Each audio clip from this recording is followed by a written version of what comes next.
မင်္ဂလာပါဆွေးနွေးရာဂျာ real estate team ကနေဒီနေ့ကတော့ America မှာ agent တွေဘယ်လိုအလုပ်လုပ်တယ်ဆိုတဲ့ဟာလေးကိုပြောသွားမှာဖြစ်ပါတယ်2024 August 17နောက်ပိုင်းမှာ agent တွေဟာဆိုလို့ရှိရင်သူတို့အလုပ်လုပ်တဲ့နည်းဥပဒေလေးတွေပြောင်းသွားတာလေးရှိပါတယ်ဒီနေ့ပြောမှာက buyer เนาะအိမ်ဝယ်ချင်တဲ့လူတွေအတွက်ကျွန်မအထူးရည်ညွှန်းပြီးမှပြောမှာဖြစ်တယ်ဒီအခုကကျမတို့ကိုအိမ်ပြဖို့တောင်းဆိုပြီးဆိုရင်ဒီ customer တွေကိုအရင်ဦးဆုံးဒီ agent နဲ့အတူအလုပ်လုပ်ပါမယ်ဆိုတဲ့သဘောတူညီမှု buyer representation agreement ဆိုတဲ့စာချုပ်ကိုကျမတို့ sign ထိုးခိုင်းပြီးမှသာအိမ်ပြခွင့်ရှိပါတယ်အဲ့တော့အဲ့ဒီစာချုပ်ထဲမှာလည်းအရေးကြီးတဲ့နှစ်ချက်ကျွန်မပြောသွားမယ်တစ်ချက်ကတော့ဒီ agent နဲ့အတူကျမတို့ပေါ့နော်3လ6လ12လအလုပ်လုပ်ပါမယ်ဆိုတဲ့သဘောတူညီမှုရှိလိမ့်မယ်နောက်တစ်ချက်ကတော့သူတို့ရဲ့ဝန်ဆောင်မှု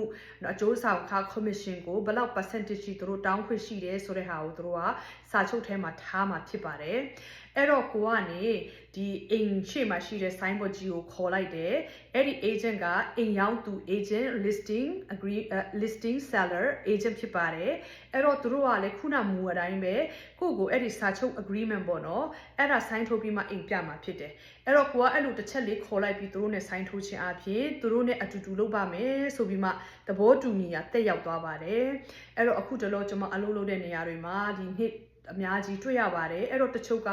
များသောအားဖြင့်ကျမတို့ agent တွေပေါ့နော်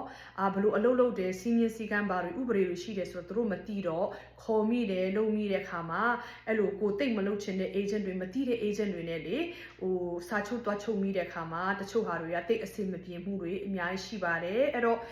နောက်မှာလည်းဒီအိမ်ဝယ်မဲ့လူတွေဒါမျိုးအဆင်မပြေမှုတွေပြဿနာတွေကနေလွတ်မြောက်အောင်ပေါ့နော်ဒီဥပဒေလေးကိုတည်ထားတယ်ဆိုလို့ရှိရင်ကိုအိမ်မဝယ်ခင်မှာကိုရဲ့နယ်ပယ်မှာကိုမြို့မှာလေရှိတဲ့ agent တွေတချို့ကိုကောင်းကောင်းကူညီနိုင်မဲ့လူကိုဆက်သွယ်ထားလို့ရပါတယ်တကယ်လို့ဘသူဆက်သွယ်ရမယ်ဆိုတော့မသိဘူးဆိုရင်မဆွေးကျမကိုဆက်သွယ်ပါကျမအနေနဲ့တ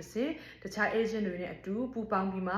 ကိုလိုတဲ့ဝန်ဆောင်မှုတွေကိုပေးနေပါတယ်လို့ဒီကနေမျှဝေလိုပါတယ်ကျေးဇူးတင်ပါတယ်ရှင်